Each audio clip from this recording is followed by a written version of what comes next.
Hey, what's going on, fella? Just been doing exercising. You preparing for that big show? That's right. Preparing for the tour. I always exercise before. I always exercise. I'll try to do it quite often, especially when I'm not touring, because it's good to have the agility when you get back to the road, you know. So I got till February off, so I just want to keep myself physically fit. So Benji Webbe here with me from Skindred. So you gotta basically keep real fit for those shows with Skindred. I don't know about real fit. I don't mean like, you know, I don't like Super Bowl fit, but, you know, fit enough to rock and roll. Fit enough for rock? Yep. So you're going to overseas Russia in the beginning? Yeah, Russia, all over Europe, you know, Germany ending in Ireland. So yeah, so we're good for France, Spain, Italy. Is this going to be your first time down there in Russia? This is going to be, no, we've been to Russia about 3 or 4 times, but this is going to be our first headline tour of like France and Germany. We haven't really done much over there except support tours for different bands and festivals. So we're all quite excited about that.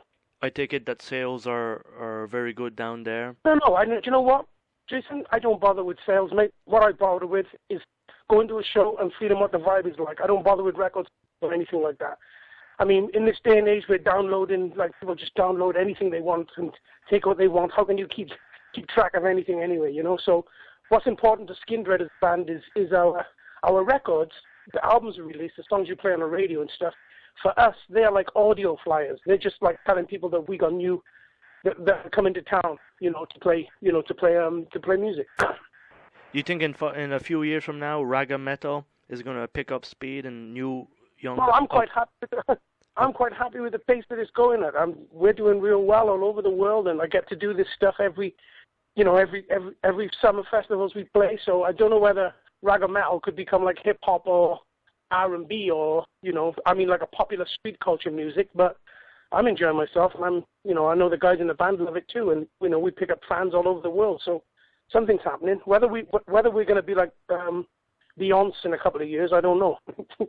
Electric Avenue, whose idea was it to pick that song for the new album? Well, it was no one's idea, really. We just started jamming it in the studio. It started to sound good.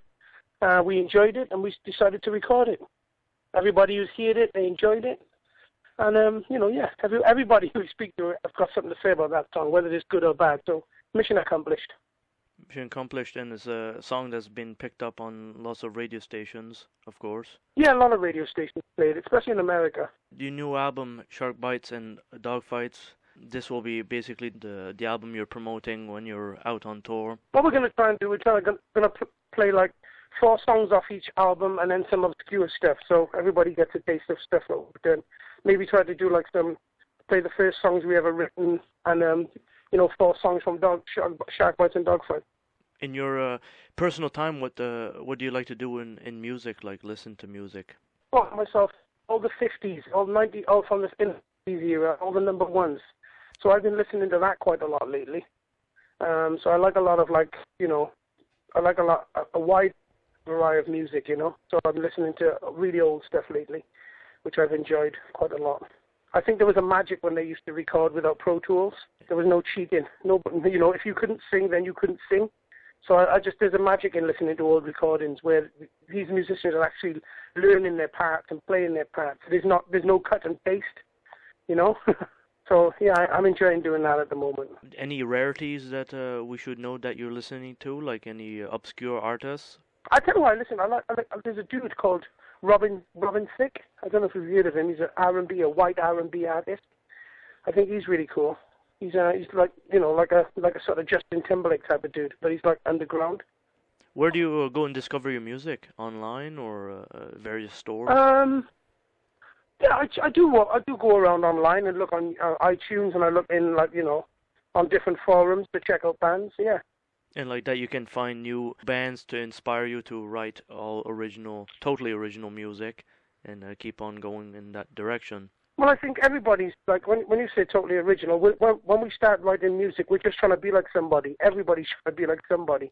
Right. And through your want to be like somebody, that's when you discover your own talent, you know?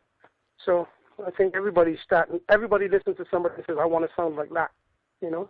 Benji, do you recall playing in Halifax, Nova Scotia with Disturbed? That's for last February. I can't remember. I can remember some of the shows, but not all of them. Around March 2009, I do believe. Yeah, did you enjoy it? Yeah. Yeah, it was great. The show you guys put on was super heavy. I think a lot of people enjoyed it. Also, I got the chance to meet you also that evening. Did you? Yeah, I did. Oh, that's cool. Yeah. Yeah, you signed me an autograph. Oh, see? As long as I wasn't a dick to you, that's cool. Exactly. It's a still means strange thing. Next thing, you'll be buying me dinner. So you're calling from Canada then, right? Correct, Nova Scotia, Canada. Okay. All right. Okay. Yeah, we had that Canadian tour was fantastic. I had such a good time up there, and it's a shame that we couldn't go up and do it like a small club headline tour. I'd love to do that sometime. We played Toronto recently, and Okay. we had a fabulous time. It was our first headline show in Canada, and we played Toronto, and it was fabulous, really good. The crowd was, into us, and there was a good vibe in the place, and we played there, like I said, around this time last year with Disturbed as well. So hopefully we'll get back to UCAT. How long does it take you in the studio to release an album, let's say, from the start to the Well, the to end? record and write, I don't know. I mean, it all depends. I mean, when we're relaxed, we just write, just keep writing. I mean, all the albums that we've written, except for Shark Bites, we had a lot of time to write. Shark Bites, we had like 3 weeks to come up with everything, and then we had to mix it and stuff. So in all, it took about 6 weeks to finish it and do it. Do you have a lot of B-sides left that, let's say, never made the we album? don't really bother. The whole, like, what we normally do, in the past, we've written like 30 songs and then picked 15 for the album.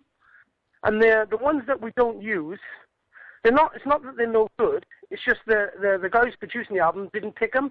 So we sort of look at it like that's just stuff that was left over, and we don't really like to go back and touch that. Instead, we want to keep creating. But eventually, we will see the unreleased stuff in the future. I was talking to my drummer the other day, and I said we've got over 40 songs that we could put out on a maybe like a sort of punk rock kind of thing. Right. So maybe one day we'll go through all the songs and pick the best of the best songs that we thought could have made the album, and maybe put them on a CD, or sell them online or something. But like I said, it's like I was listening to some of the songs that when I was on my bike ride this morning.